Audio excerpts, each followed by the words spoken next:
So hello and welcome to a film Mixologist, the place on the internet thingy where, you know, magic sometimes happens. And case in point is this DCNF 40. If you've seen last week's episode, so this is a pair of Weber DCNFs for MG Maestro, and where we left it last time was that the throttle shafts on this carb were seized. And I was about to, as you can see, I have my gloves here, and I was about to do an episode about how to unseize these things, but it just got undone, which is actually pretty neat. Now, I have done something which was taking the return spring from here, so maybe that was, you know, the magic secret, just taking the return springs and for the thing to come out. So, but what I didn't need to do now is I need to take all these things, take the shafts off, and then start the cleaning process. So I guess this week's video is going to be mainly about cleaning and trying to get, you know, years worth of grease and grime out of these units. So welcome along for the ride, and let's just get on with it.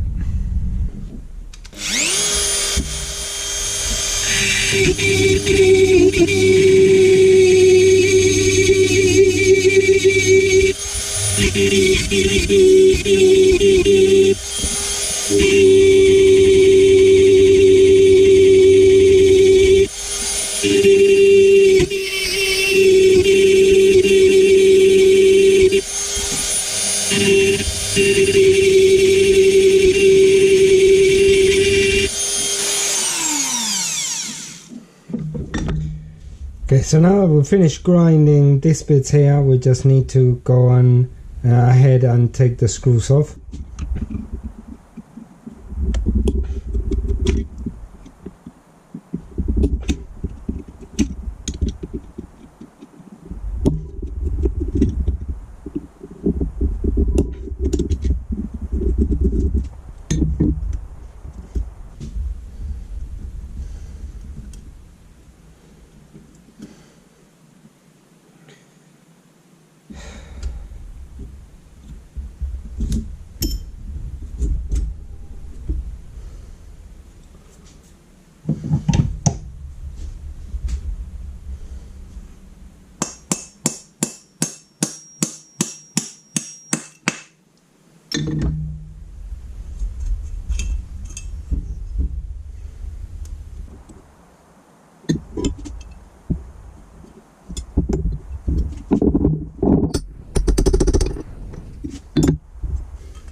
So it's very important that you hear them click, because when you hear them click like that, that's when you know it's right.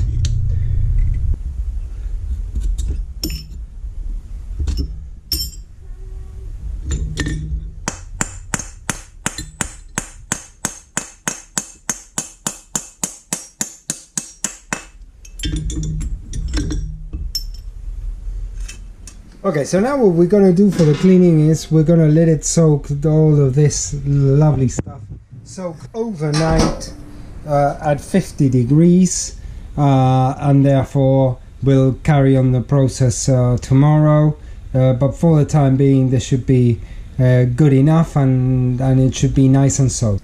Okay, so now we come to more or less the title of the video, which is how to get the most out of your DCNF Weber. So, the first thing that I'm gonna say is, and I'm sorry if this sounds a bit like a dispatch from Captain Obvious, but in order for you to get the best out of your DCNF Weber, or pretty much any carb, it is absolutely imperative that the thing is clean as a whistle, because when you start getting carbon deposits in all of the surfaces of the carbs, particularly where air flows or where fuel flows, you're gonna start getting a decrease in efficiency in the carb. So obviously getting the carb as clean as you possibly can, it's definitely gonna be a winner.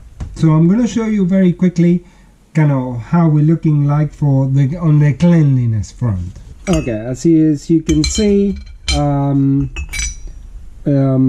this is nearly unrecognizable compared to what it was, but this is now absolutely kind of very clean. It does need a little bit more kind of final touch, but compared to what it was before, the difference is absolutely crazy. And here as well, this was also very dirty, so now it's absolutely clean, as you can see. And this as well, this is where the mixture flows, again perfectly clean. This is important because cleanliness is gonna ensure that you get, you know, the maximum possible flow that the carb is rated at. Now, speaking about maximum flow, so and this is something that I've said before many times on this channel, and the key to making these units flow to their maximum potential is that you need to do a bit of work in the shaft when you reinstall it. Yeah, so let's have a look. If I can put this here, this will be the original shaft. So you can see here it's got like original style bolts, and as you can see, a lot of the bolts protrude out of the shaft. So what you've got, if you put the shaft there, like if it was in, is you got quite a visible restriction to airflow. Yeah, you can see it. You can see it right there. Yeah, like so.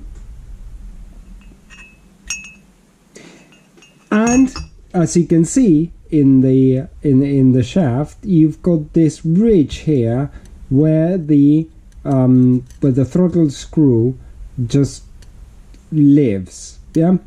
Now what I've done is, now I'm going to show you a modified shaft, and what I've done is I've completely filed this away, and I'm going to use some lower profile screws. These are kind of Italian Weber type screws. So now, as you can see, this shaft is thinner, so presents less of a restriction, and you don't have that overhang from the screws from the other one. Yeah, so you can see it there. So therefore, this shaft is going to allow more flow of air through the carb when it is at wide open throttle, which is what you want. This is actually maximizing the performance of this carb. So what I'm going to do now, so obviously I've prepared this one, as you can see. Now what I need to do is I need to do some chemical blacking of this to restore the shaft to its original condition, and I need to do the same work that I've just done here on here, so that I've got the two shafts, you know, equalized and of the same spec kind of thing. So let me do that, and then I'll show you the end result. Okay, so let's try and see if we can get this done.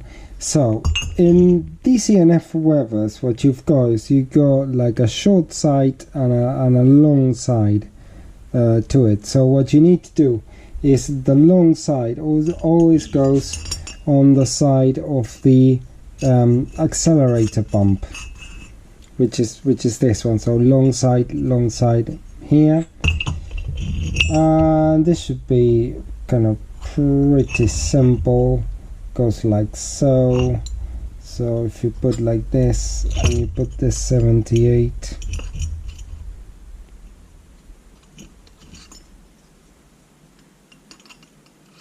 put your 78 like this, you should get a nice little, sorry, doing it the wrong way around.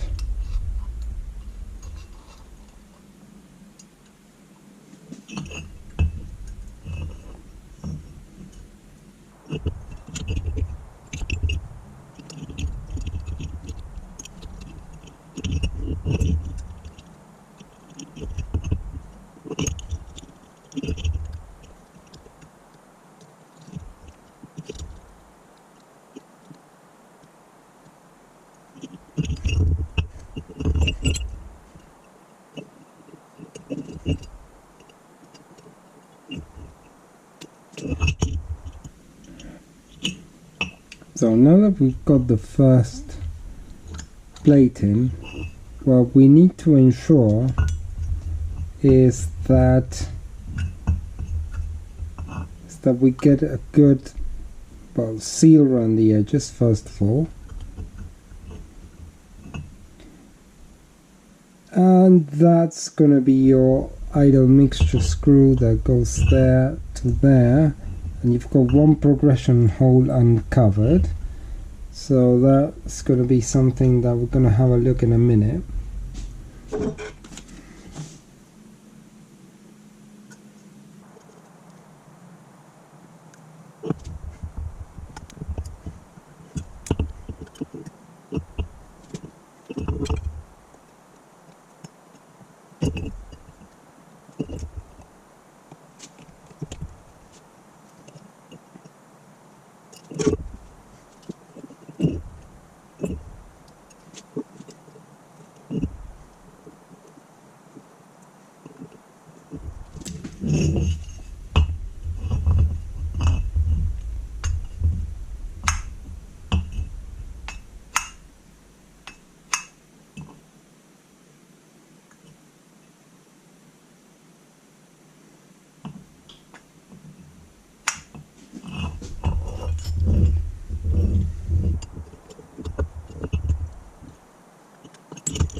Okay, so what we're trying to do now, essentially, is to get the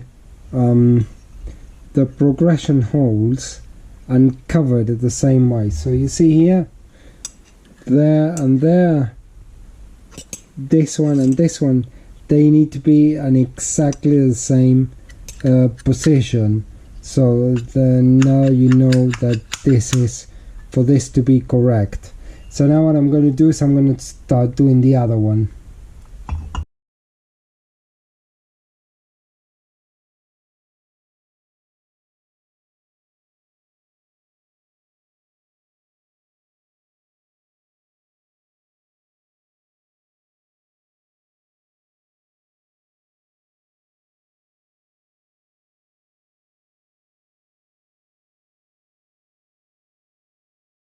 Okay, so let's finish this by doing a quick recap of where we are at the moment. So we have got the throttle plates and as you can see here, we've tried to minimize as much as we can the cross-sectional area in here by putting smaller screws, and so they don't protrude enough. So in the previous segment you've seen me Loctiting these things on, so I know that they're going to stay on, they're not going to come off. And look at how smooth the throttle action is. This is absolutely perfect. So obviously when you put it at full throttle, you're gonna get much more of a surface for air to flow through this carburetor. So that's how you kind of maximize the performance of a standard carb. So going up the system, you have got obviously your chokes, and as you can see, this choke is perfectly clean because you need all the clean components. You can just put it in there. Then your auxiliary venturi, which again, this one is perfectly clean, so it goes like so. And last but not least is also the trumpets. And I don't know if you can see it here, but before used to have some sharp edges there, and I've completely kind of cleaned them out. Nothing crazy, but just cleaning them out so that there are no sharp edges. So now I know that when this goes on top, there are going to be no sharp edges for the airflow to be coming into this carb. So therefore I know that, let's say, whatever flow performance I could have got out of a 40 DCNF, I know that I am totally going to get it. And that's really the important thing about getting the most of your 40 DCNF. So is this the ultimate state of tune of a DCNF? No, you can do much more. But what I'm trying to achieve here is I'm trying to get a set of DCNF carbs that works really well on the MG engine, and that is they're suitable for, you know, normal street use. Now some of you might be wondering, well, why do you waste so much time doing carbs for an MG Maestro? Well, actually it's not so fast, because let's say these carbs, they're absolutely brilliant carbs. So actually I applaud the engineers of MG Rover that they actually took the time to do the cars like this, even though, I mean, it was probably not the most exciting car or anything, or the most memorable car. Okay, fine, but at least an attempt was made, and these cars are absolutely brilliant, and therefore they deserve to be treated with this sort of attention to detail. Why? Because if you think about it, some of the things that I'm doing in terms of especially the treatment on the throttle plate side, what I'm doing is trying to remove some of the compromises introduced due to mass manufacture. So obviously these carbs, they were factory installed, and they were obviously they were batch built, so you couldn't have kind of spend like the couple of hours that I had to spend kind of going through this, filing them, make sure they're okay, putting smaller screws, and make sure that you're gonna get the most airflow out of the car. Why? Because, well, I mean, there's a car to build, and we have to build it to a price.